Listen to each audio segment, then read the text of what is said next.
Артынан көрсөң деле тукум. İçini açsаң мына резинка. Мына. Резинка тукум эмес экен.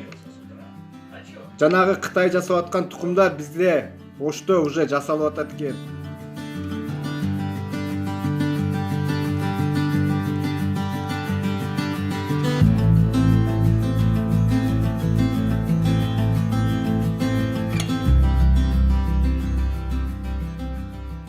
Жана тукумду кескенде тыркырап кетет го негизи тукум.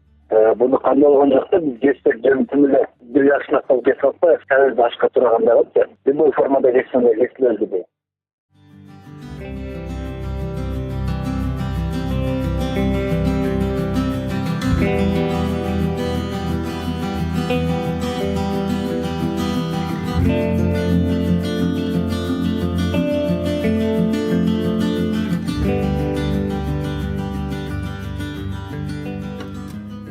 Ал жұмыртқаны тура эмес сактаганда, например, суукта тоңдуруп койсо, көп тоңуп турса, кийин кайта ээрип ошондой болгондо анын жумуртанын структурасы бузулуп, кийин бышырганда ошондойго айланып калат.